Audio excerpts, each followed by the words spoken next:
Alright, good afternoon everyone. I'm Brent from Address here in Charlotte, North Carolina. And all we do is Porsche 944s.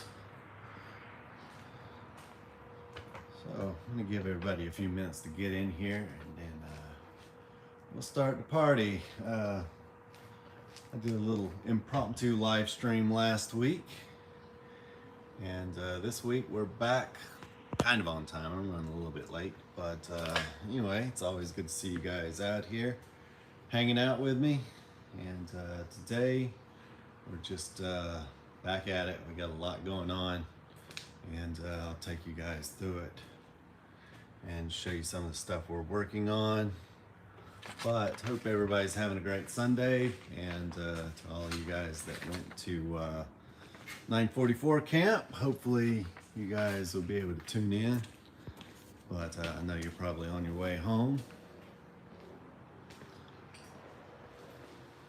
One thing that I thought I would do is I usually don't have sponsors on these live streams, but I would like to shout out a company that did something special for 944 Fest this year, and that is 944 Online. So when it came up that VIR was going to try and sell everybody that was staying there a campsite, 944 Online, well, Steve at 944 Online came in and decided that he would just go ahead and buy all the campsites, so that way everybody that was coming to 944 Fest would have a campsite. I was trying to find their sticker here. I was going to show it, but there you go, guys.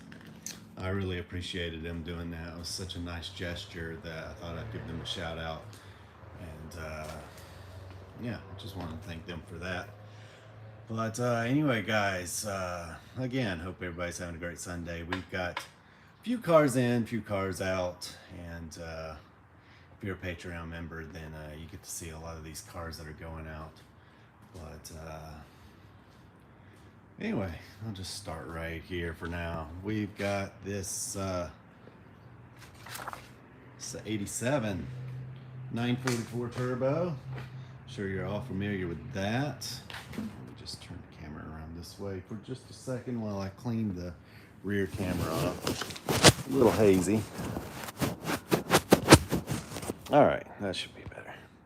Oh, that's much better. Okay. So this is the Nautic Blue that you saw in all those videos I made on it.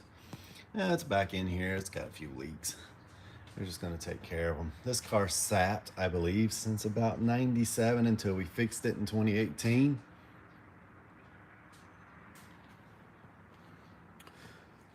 So one of the leaks was, you guys remember from the videos that this engine was just hanging by its hoses. Well, one of those hoses was the power steering lines, and it eventually just burst, and so we went in after that and put a new one in there. And that bolt started leaking again after some years, so we just went back in there, and this time we torqued it down a little bit better. But that was about it. But this radiator was original, and this thing had sat for years and years and years.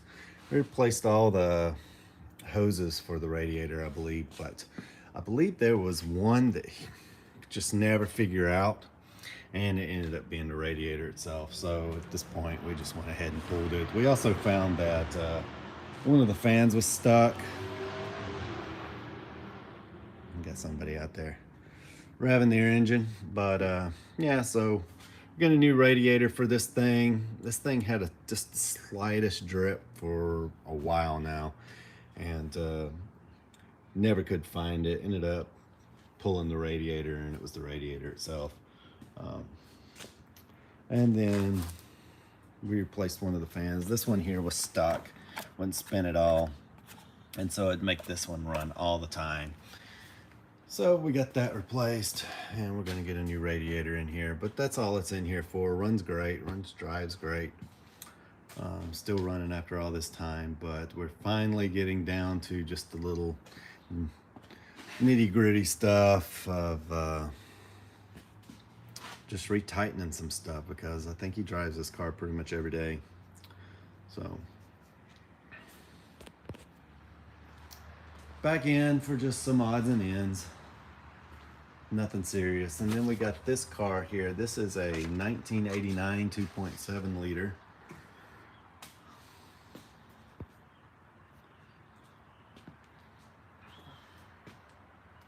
So this was pretty much the last year of the 8-valve 944s. If you just look at it, it doesn't look too different. I'll take that. I'm going to show you some of the differences. The block part actually changed in '88 where they moved the stamp on the block, but this has the 104 millimeter bore on it. You can see that the valves are a whole lot larger. The intake is a whole lot larger. I was actually going to look and get a, let's see, I think I've got a gasket here I can put on there, a bunch of gaskets. There we go. Do this with one hand. I got a pack of gaskets here. I had some free gaskets that were just floating around, but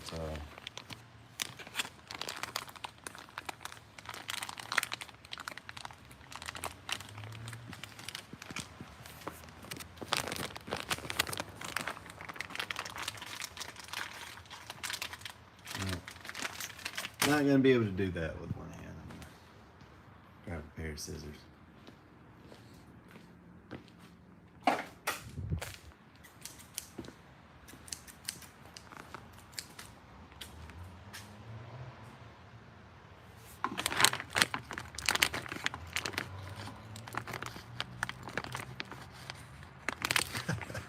Scissors don't want to even put it over. There it goes. Alright. It's just going to tear this bag open, but it's a little bit stronger than I can do. I'm just trying to do it one-handed. Alright, so this is a 2.5 liter intake gasket.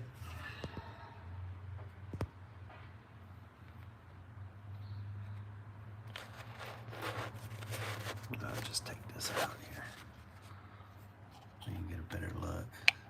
See, it doesn't fit the 2.7 liter at all, but the idea is just to show you like how much bigger it is.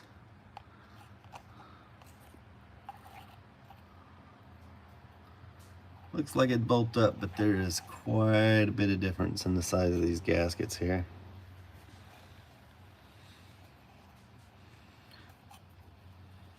So very hard to show. I wonder if I got a 2.7 liter around here. But yeah, the intake on the 2.7 liters are much larger. And even though they kind of bolt up, I think I've got a 2.7 liter gasket around here. I should have the head gasket for this engine, but oh well, when everything's live, you can never find stuff. So reading the comments here, the Master 35 says hi. Well, good afternoon to you. But when it comes to that 89 over here, we're just going to be doing a lot of odds and ends to it. The rack itself was leaking, so we're replacing the steering rack, put new tie rod ends on. The sway bar was, the bushings were worn completely out. The belts were changed in 2023 and look pretty good. But we're going to be replacing the air oil separator seals. And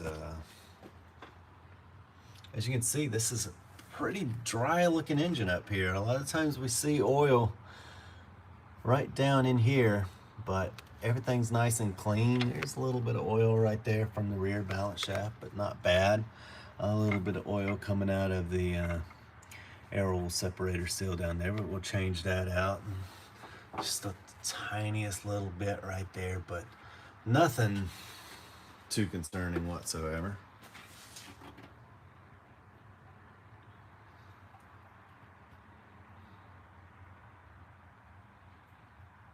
Overall, it looks really good. I didn't run very well. The spark plugs were corroded. I don't know if it was from sitting or maybe just some water got in there. But the wires were also corroded green, all in the spark plugs and the wires. So we're gonna get those changed out, and this thing should run really nice after that. That's the only thing we found. Like I said, you typically see stuff right there, and this thing looks really good. So should clean up really nice.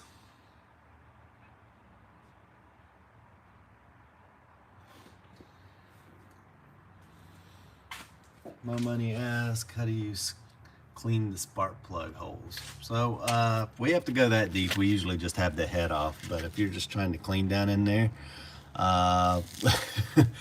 hopefully there's nothing down in there. Like if you look down right there, it's nothing too bad. But if you've got dirt down in there so bad that you've got to clean it out, then it may be worth pulling the head for it. Like as of right now, and these, there's nothing down in there. There's no trash. So there's a little bit of dirt, and if you knock it around, then I'm sure there's something that could fall in there, but nothing that is going to cause any problems. It's microscopic. You know, you don't want anything falling down there. But you have a bunch of crud and stuff that you can't get out, then it's probably better just go ahead and pull the head. If you have to retap something especially, there are ways to keep, you know, a lot of those Fords, there's ways to keep the shavings from going down in the engine, but honestly, I wouldn't mess with it.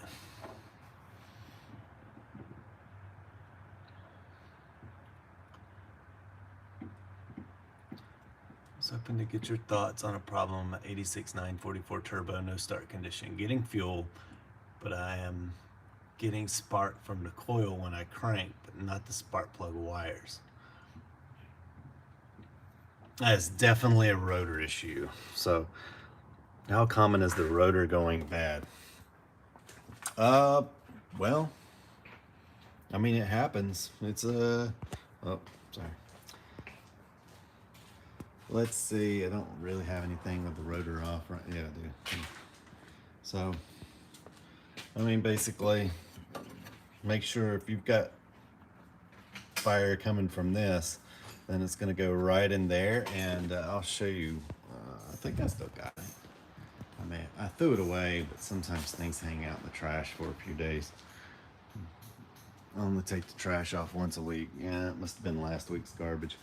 But I did have a distributor where it just broke completely out of there, so I would remove the wires from the distributor and just see if there's anything broken in there.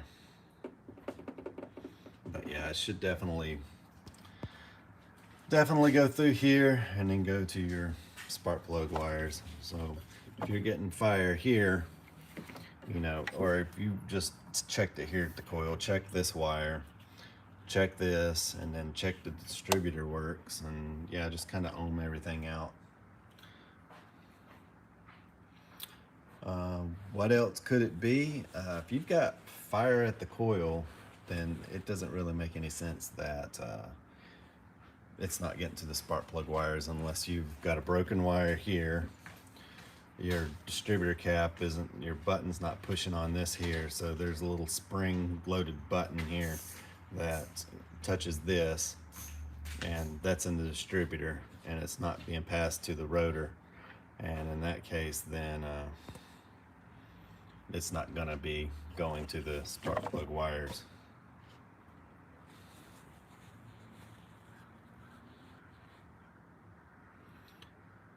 No Money says, how often do you see pulleys fail? I have a 951 with lots of miles that runs fine but needs a timing belt service. The pulleys, like, are you talking about the the rollers and stuff? So you have the sprockets here and here and here, but if you're talking about the little pulley rollers, well, they're kind of just rollers. I would do it according to age, even if it's not been done that long ago, you know. So, uh, I guess what I'm saying is, if you don't know the history on it, I just go ahead and change them. It's not worth the risk. Um, if you don't know when they were changed, I would just go ahead and change them now. But afterwards, you know, typically people say to change the rollers every time you do a belt job, and it just depends on the quality of the ones you use. The ones that we use here, you can go every 2 belt changes. And then water pumps, if you do it right, water pumps will last, I don't know, I'm going on 12 years in my car. So if you're talking about the water pump pulley, then they should last for years. I don't really plan on changing the water pump until like it starts weeping out of the hole. But yeah, if you have no history on it, go ahead and change the water pump, because it could be sitting for a long time and then it's frozen up, and it's just not worth it.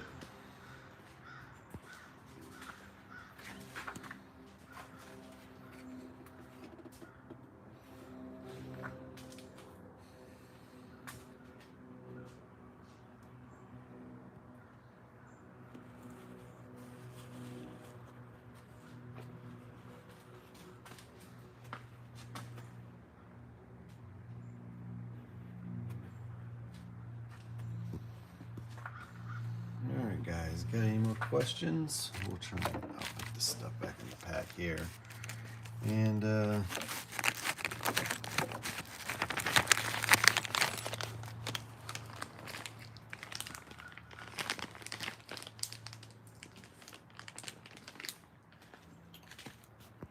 showing you all our mess on the floor. Turn it back around so you have to see this on the floor. We got a bunch of rebuild heads and parts and stuff we're trying to clean up around here.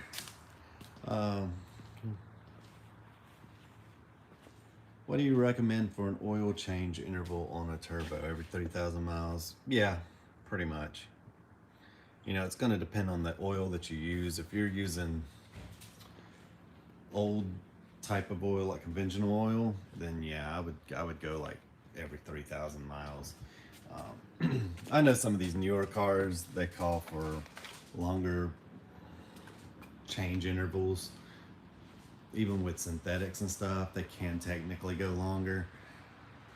But, you know, it's one of those things where you're pushing your luck. You know, these new Kias and Hyundais have like 0 weight oil, and they're saying, oh, you can go 10,000 miles. And then you got to change the engine every 5,000 miles. And it's like, you know, it's just a good rule of thumb. Like, around here, it's one of those things where we would just rather do preventative maintenance than have to change the engine or rebuild the engine. So I typically go with conventional oil. If I'm running 20W50, I try and go 3,000 miles on my car. Do I always stick to that? Sometimes I forget and I go over, but yeah, I would try and stick to that.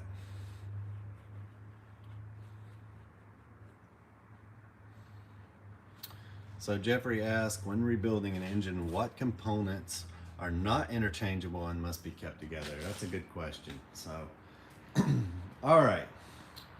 I got a mess of stuff around here I could probably demonstrate with. Try and find a clean engine.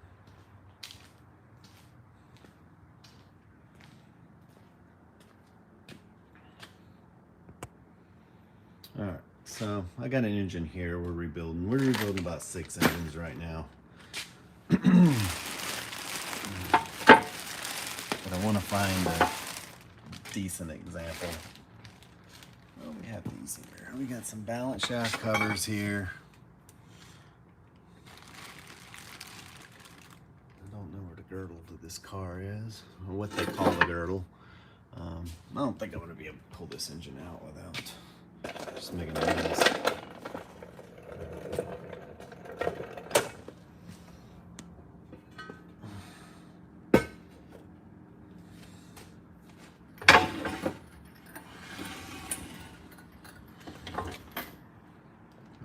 Now I want to flip engine around. Okay. I have to put you guys down for a second.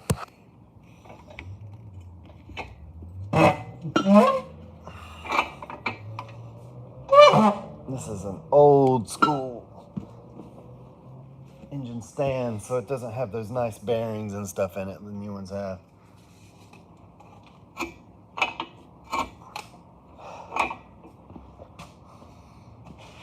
Very heavy. Alright, we'll just put it there. My gasket's gonna come off. I'll just set it aside for now. Okay. Grab a shop towel.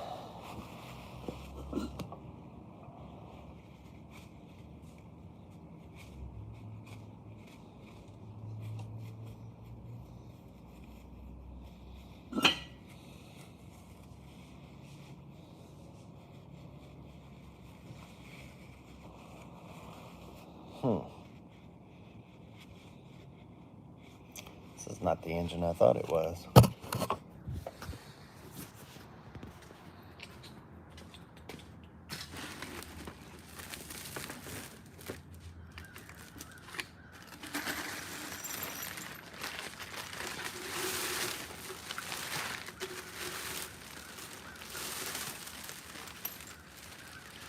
Let's see. Okay. Well, may just have to work with that. Anyway, all right.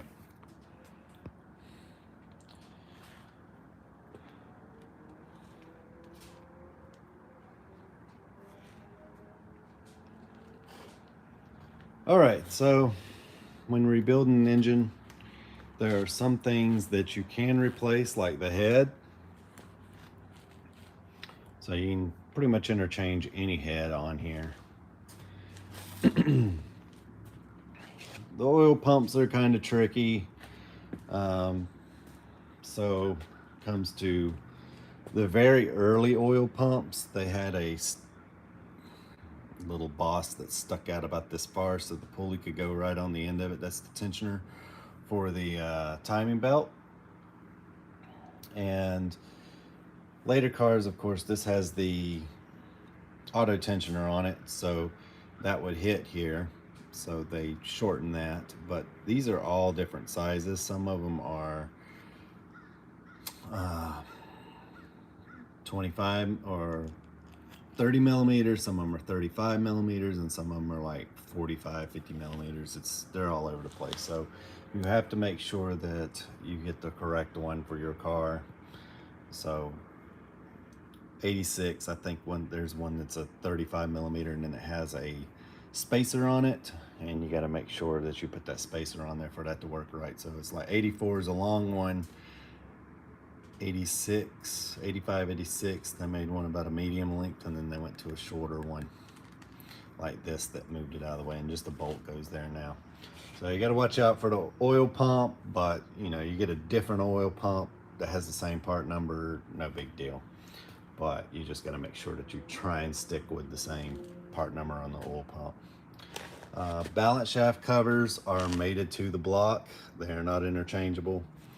So you'll see here that you got a stamp.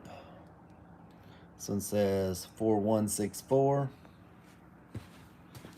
And that's going to match the block stamp here, 4164. And these are the same part numbers on each side, but you're going to know you have the correct one. It's easier on a later car or turbo because you're going to have this tapped out. But if you have an early car and you don't have that tapped out, then just always make sure that the number goes on top.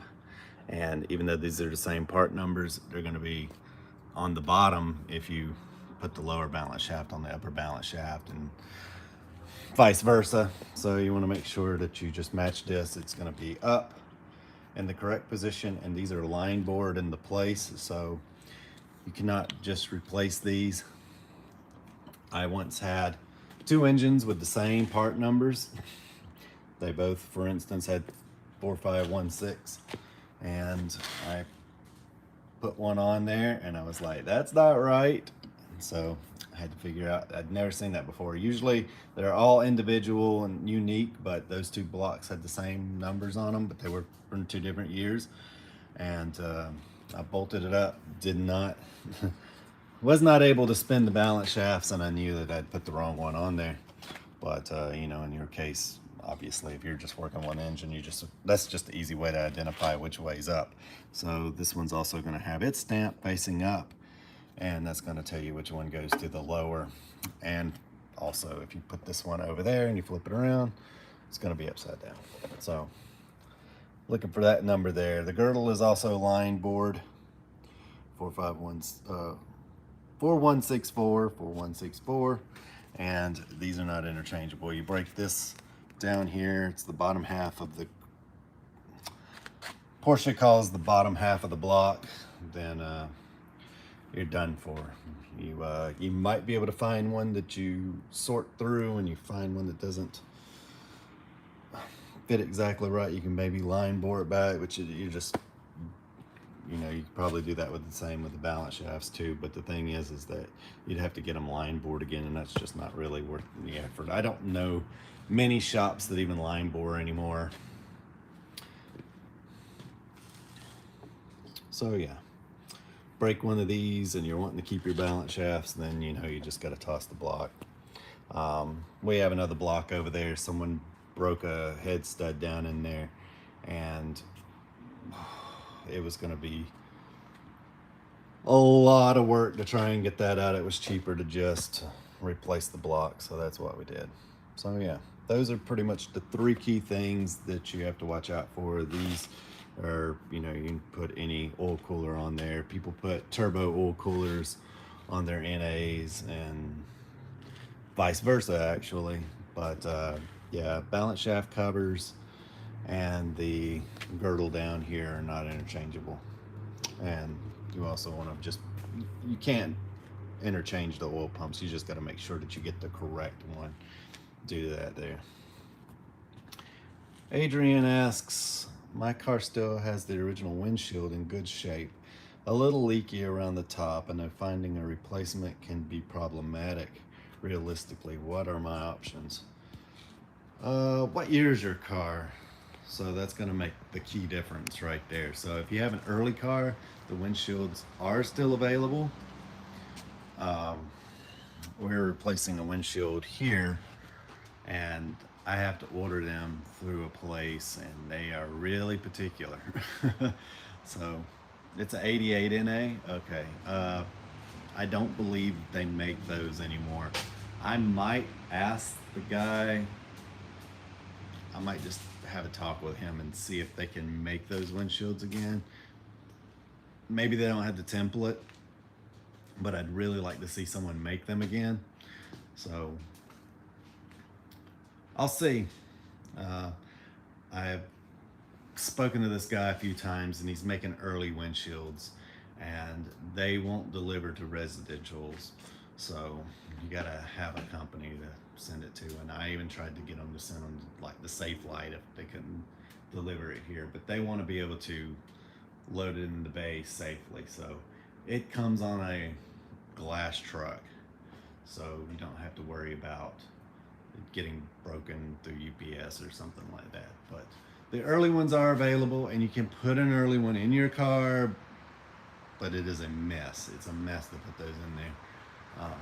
They don't fit quite right, but you can get one and put it in there. If your glass is in good shape, a really skilled glass technician could probably pull it out without cracking it and just reseal it.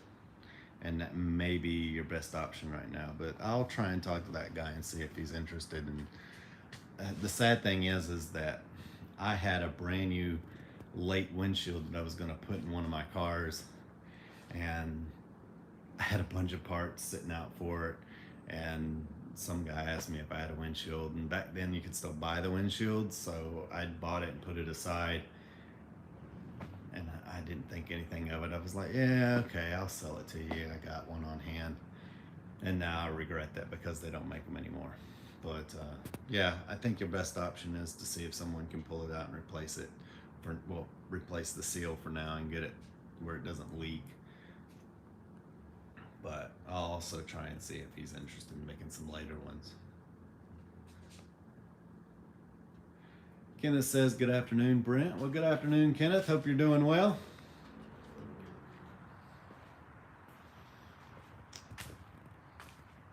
It's nice and cool. We got some nice fall weather today.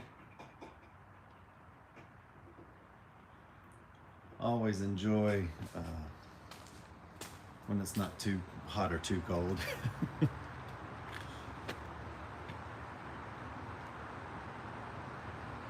We got someone coming to pick up their turbo today, and we're swapping in a different KLR. So I test drove it. We pretty much got this car in pieces and finally got it back together. Test drove it, drives great, boost is working, everything. Go out again just to make sure that everything's working right in it, and now it's not building boost. So swap in a different KLR to see if that's going to be it, and I put another cycling valve in there. So we're getting ready to check that out and hopefully be able to send him on his way. I can't find anything wrong. Sometimes it's like that. 40-year-old car is not fun. How do you handle the rear hatch glass seal features? Wait. How do you handle the rear hatch glass seal failures up by the roof? So there's a guy that, I think his name's Jose. I want to say he's up in New Jersey. He's rebuilding these hatches now, and that is pretty much the way to go. Yeah. You got to ship it out to him and have him rebuilt. I think the way he does it is that you ship him a hatch and he ships you one back, and you just get a newly rebuilt one. I have had a few people inquire about that. Haven't had anybody do it yet. I think it's around $1,500, which is actually not a bad deal. But every one of these cars have this issue. Every one of them. And it's just, you know, they're old. The cars, they didn't build these cars the last 40 years. Nobody thought that they'd be around in 40 years. So it's one of those things where, you know, 40 years on, they're all failing, and you can't really blame anybody for it failing. You know. How hard is it to change the screen on the dash clock? Not too bad. It's not fun, but it's not terrible. You've just got to make sure that the rubber pads, when you put them in there, you got to get out, you got to change those. I saw someone the other day talking about, I think it was on Facebook, one of the forums, something like that, and they were changing the screen, and it just looked like a mess on the screen. But you have to change those rubber pads. Once you pull them off, they're pretty much toast, and it comes with them in the kit. You put those in there, line everything up, and you've got to snap that thing together tight.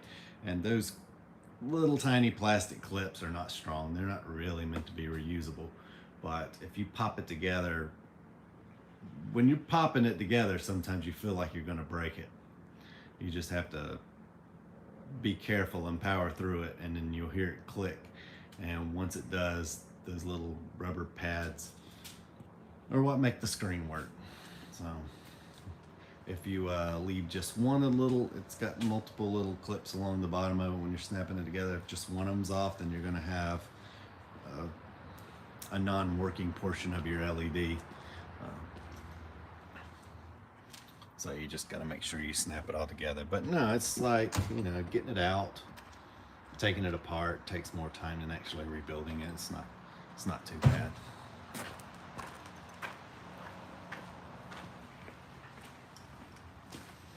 You have any luck? Yeah, I got them. So. Cool. Yeah, so we're gonna. Did you want me to put them back on the mounts? We're gonna see. We're gonna see. So I'm gonna try and test drive this car here in a moment, and we're just gonna see how it goes. Everything else looks good. The car drives wonderful, but I don't know if the KLR is just doing something weird. It could be. I wouldn't think that this throttle position switch, but stranger things have happened. That'd be the only thing left.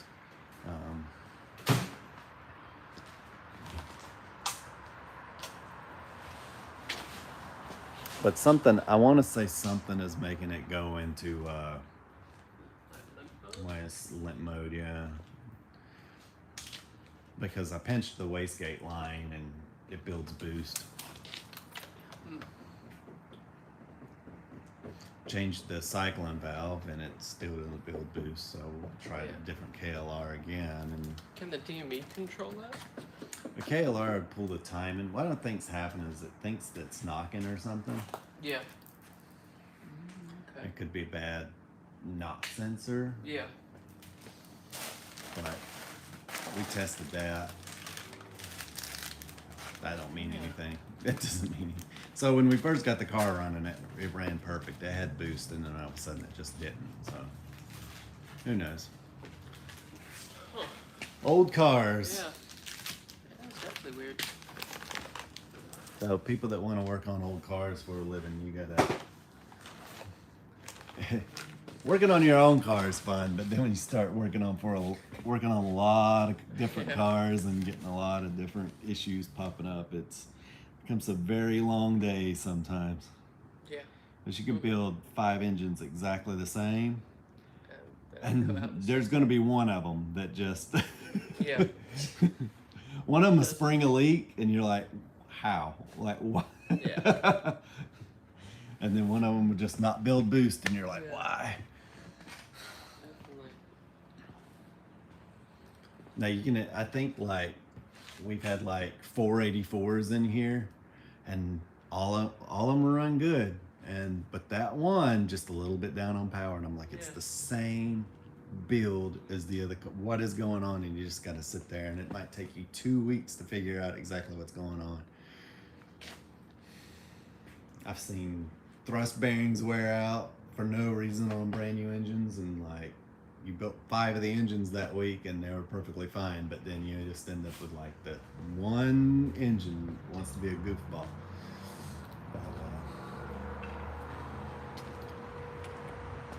So yeah, it's always fun. That car came in pieces, and now it's like, and it ran perfect, and then just stopped working.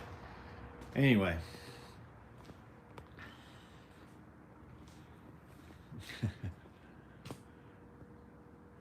Hi from Sweden. Do you know how the cover on the blower fan is attached? It's a 924S from 86. Yeah, they just pull off. Not very easy, but it's just basically what do they call that? Like a urethane sealer or something? I don't think it's urethane, but they call it something. But yeah, this here, it's just glue. So you can actually just carefully pull up on it. And if you're not planning to replace that goo strip, it's the same stuff that's a butylene or something like that. That's the word I was looking for. If you're not looking to replace that, you just need to pull this off and change the blower or something. You can get away with not damaging it too much, just pulling it apart and then sitting it back down in there, and it'll re-stick itself. It's always nice to do it. That's kind of a shortcut. You just got to take it up, but if you're cleaning up and you got to paint down in there and stuff, then you got to remove it. Then yeah, you got to replace that. But yeah, the other thing I was going to point out is once you pull this up, you need to pull it forward and pull it up, because it will try like right here to snag on both sides here, and it'll just scrape it up. And so if you pull it forward and pull it out the right way, you're not going to end up like scratching up your cover too much. But yeah, to pull it up, pull it forward, and pull it out. And there you go.